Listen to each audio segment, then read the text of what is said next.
happy Sunday. I'm just lying in my hammock. So these are thoughts coming from the hammock. This is my safe space where I come a lot to just reflect and connect back to myself. And if you just come on live, just say, hey, how are you feeling? Now, I felt called after a juicy meditation session I just had to talk about this vulnerable topic. Love life after divorce. It's something I've kept very quiet about and private about because it's been an intense journey, and it's where I've probably done my most healing. And there's been a lot of lessons in this part of my life. Now, I came out of my marriage because there was this feeling within me that there was so much more for me, and I'd done so much growth within myself, and I think that was why I had that download to clear out. And it wasn't an easy decision, but it sounds like a bit emotionalist to say clear out. It wasn't as easy as that, but to that old, where I was, that old version of me didn't fit anymore. Those old ways of being, those old patterns. And it was terrifying, but it was just that feeling that kept me moving forward with the chaos that I was going through.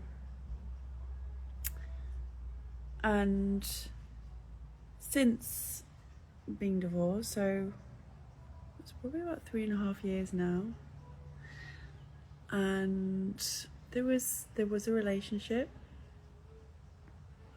which I learned a lot of lessons in, and brought me a lot of joy as well, but then it didn't feel aligned. And there have been situationships which have been very convenient because it meant that I didn't have to let anyone close, anyone into the heart space.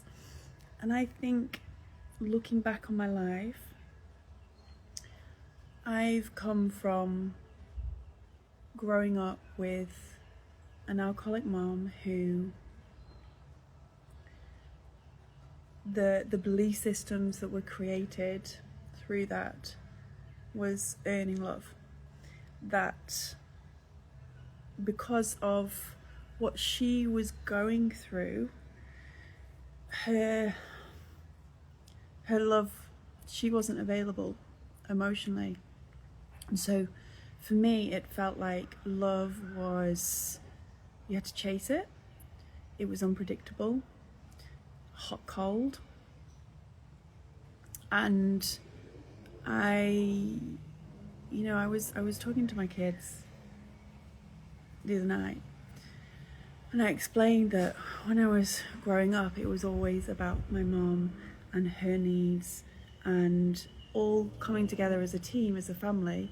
We were very young, and we just had to work together and run the household, and the focus was around my mom and that caregiving, and it became so natural. It became the norm to put your own needs, push your own needs down, and take care of others. So when I moved to Australia, it was a way of being able to just be me, and it wasn't around my mom and what her needs were.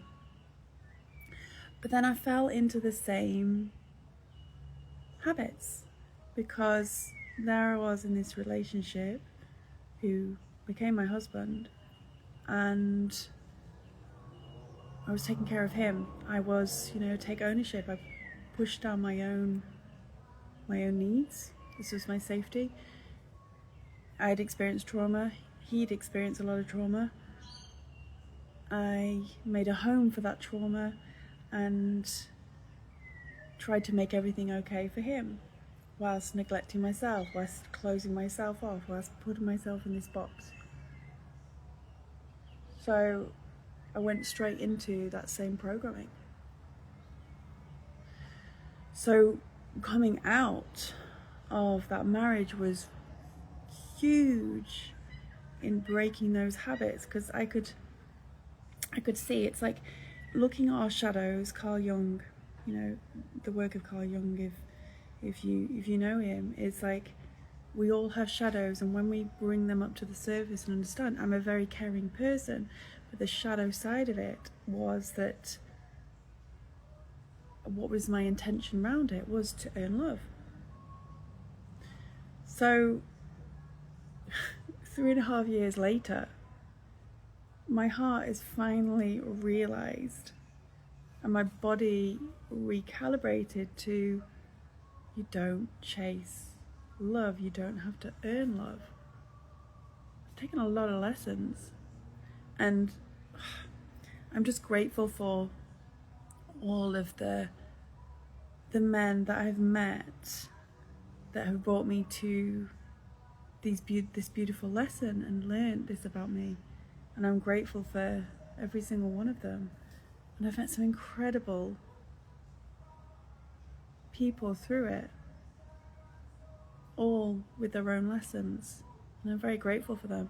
One thing I'm really proud of is, throughout coming out of a marriage, and let's face it, not really previously being in any, let's say, like safe relationships, I never shut my heart off. I never projected onto other men to say, oh, this is just what men are. And I'm proud of that, because no matter what hurt or what I've experienced, my heart is still open, and it's just about alignment. But this version of me now, knowing that I don't have to lose myself, and there's probably still an element where I am trying to protect my heart, and that comes out in certain behaviors, and I'm fully aware of it. And this is the work, this is the reprogramming. And like, this is like full disclosure, honesty, but I share this because I know that others will be able to relate. But I probably haven't fully let anybody, like fully let anyone in, truly, like on a deep level. For safety, for protection. And that's something that I'm going to have to transition through and work through, and keep my heart open and trust.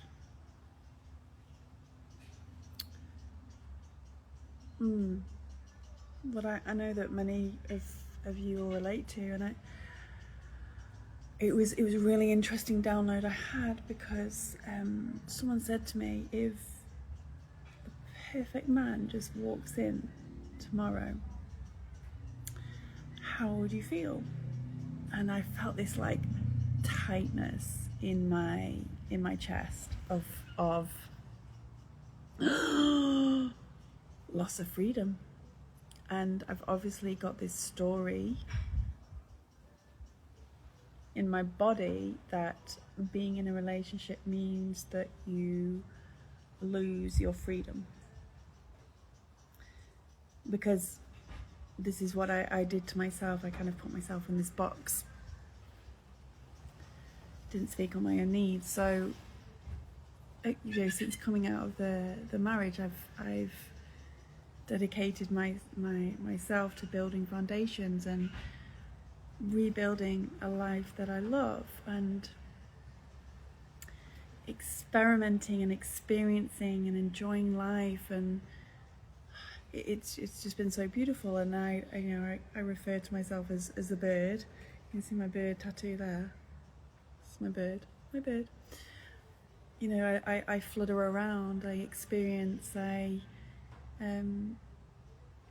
like to do my own thing, and especially when I'm not with the kids, it's like I don't know where I'll be or what I'll be doing.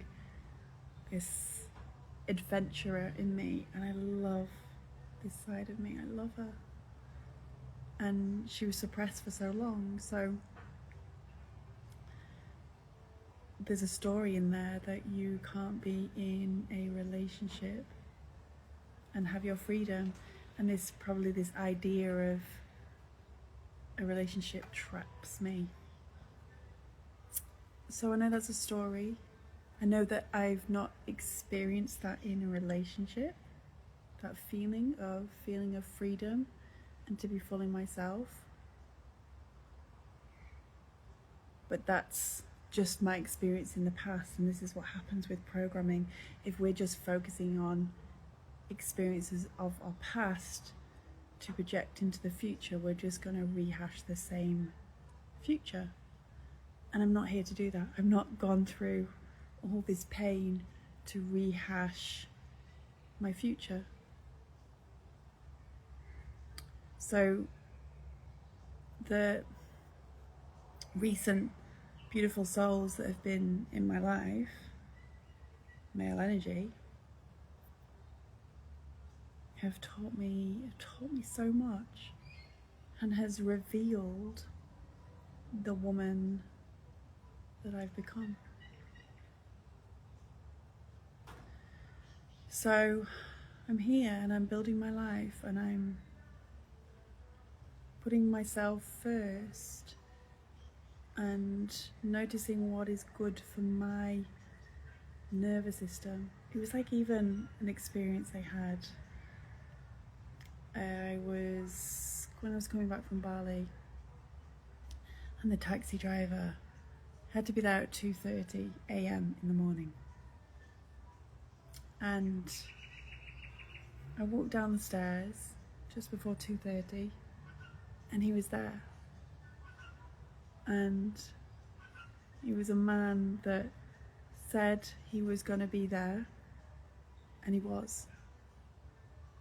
And what that did for my nervous system, it wasn't about the taxi driver. I wasn't attracted to it. It wasn't anything like that. But what that did for my nervous system, a male energy who did what he said he was going to do, I was like, oh, this is a really nice feeling. And all my experiences, it's been market research of what's my nervous system softened into to help me reprogram, and what has activated me and triggered me. Because when we're triggered, it's usually our shadows are being triggered. It's revealing something. And this off and on energy, which was my norm, is not good for my nervous system now. I don't want to be in that. Yeah, so it's been a lot of rewiring and reprogramming, and I'm still working on it.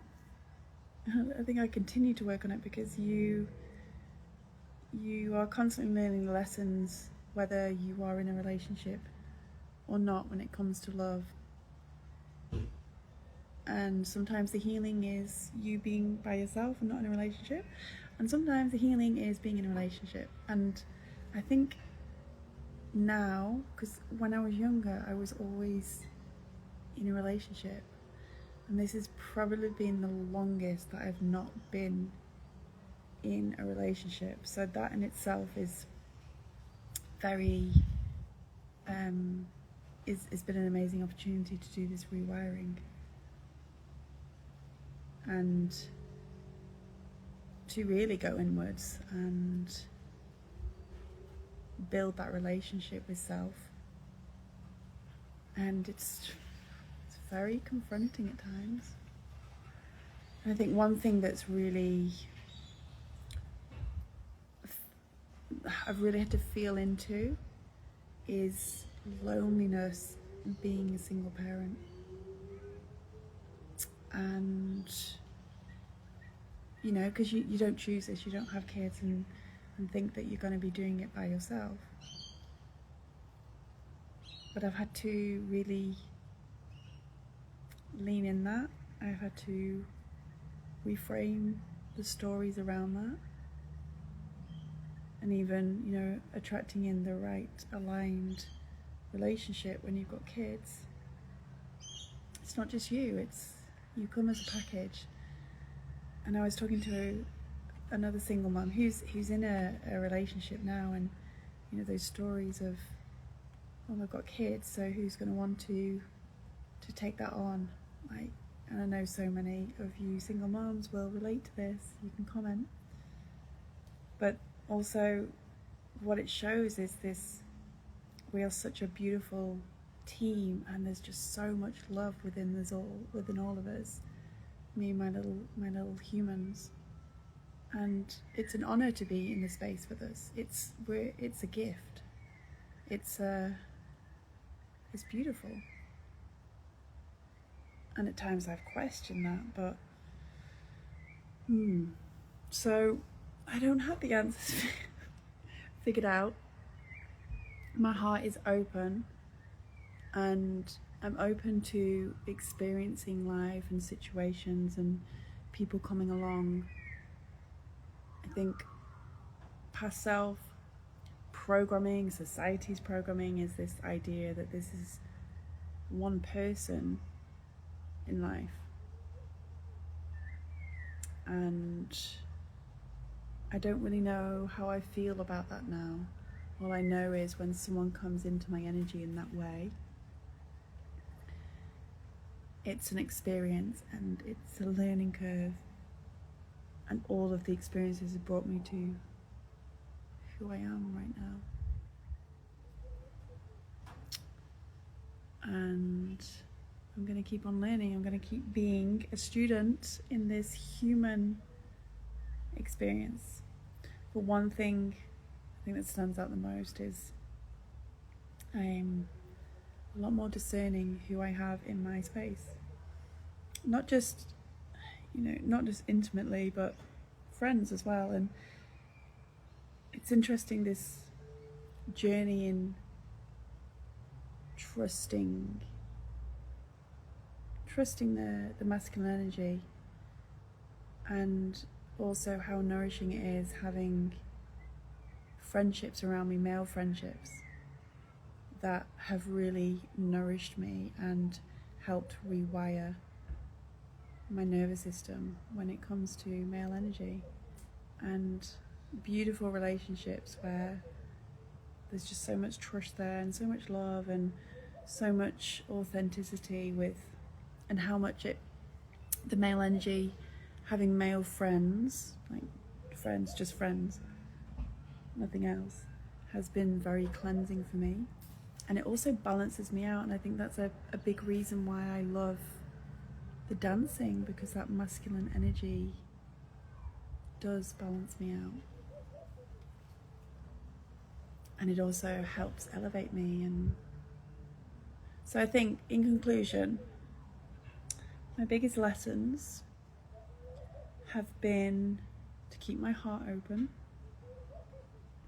to learn the lessons, to know when I'm triggered and what that's triggering inside of me, what my nervous system loves, what makes it feel safe, and just trust in the journey. And I think there was something else. Yeah, can't predict the future. So this is a real honest, open conversation about, and this is not easy conversation to have, but I know it's very, very, very relatable. to many of you who listen to this, and it's not just if you've been divorced, it's just in general, and relationships. And I really feel like I'm in this world to learn, this human experience, to learn about relationships. And I think even like out of looking at all of my friends, I think, well, not all of them, there's more of my friends in relationships than not in relationships. Anyway, that's just a side note. So keep my heart open, watching my triggers, learning through my triggers, not going that old self of that woman that felt like, or that little girl that felt like she had to chase love. I'm not her now. And I trust in alignment. I trust in divine timing. I trust in myself now. Yeah, I trust in myself. So just a reminder before I go that no one has their shit together. We're all living this human experience,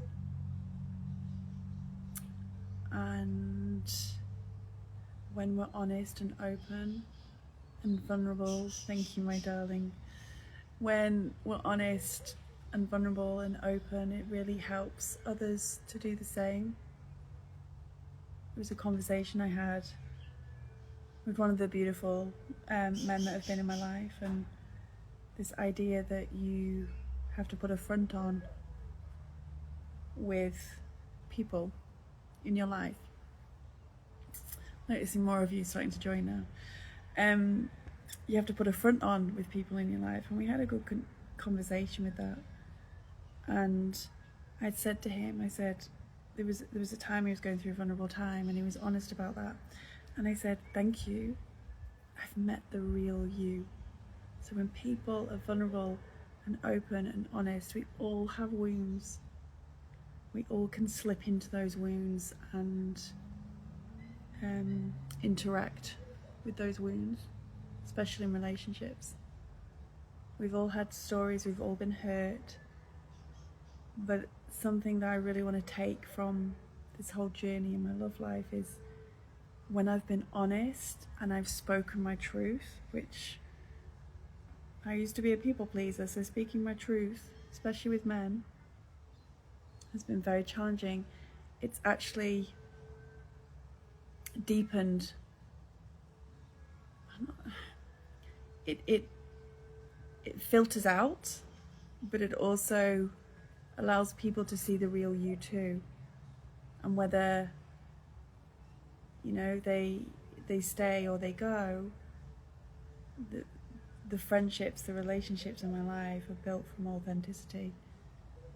And I'm going to keep speaking my truth. And something that I'm really also proud of myself, I feel like I'm going on now, is I take ownership now. And if I do project my wounds, then I'm able to own it. And I'm finding when I'm triggered, because this is the work, like Carl Jung, he talks about this in depth, we change and we rewire when we notice us ourselves in real time. Thank you, darling. Thanks, my love. When we notice we're triggered in the real times and we don't react in the same way, and we create some space between when we're triggered and when maybe we need to speak on something, that's what creates the rewiring. And that's what I feel like I have done whenever I've been triggered with the male energy or relationships or situationships. I've noticed. I remember that relationship I was in, and things were getting, you know, we were having a discussion turning into an argument, and I remember going, hey, I'm triggered now, I need some space, I feel like I just want to run and disappear. So what I'm going to do is I'm going to go into another room and I'm going to connect with myself, and I'm going to breathe and take ownership for how I'm feeling. And that completely changes the situation, but it rewires you so that you're not acting from reactivity. You're acting from, you're rewiring, you're changing, because you can change. I want to remind you of that. But that's the magic. That's the magic when we turn, is when we notice we're triggered in the moment. We take a step back, we reconnect with ourselves. We have full presence rather than just going into reactivity. Because how many of us do that? Especially in relationships, come on. When we react and two of you are reacting, and it's basically two of your inner childs talking. Whereas now I feel like I've learned that skill.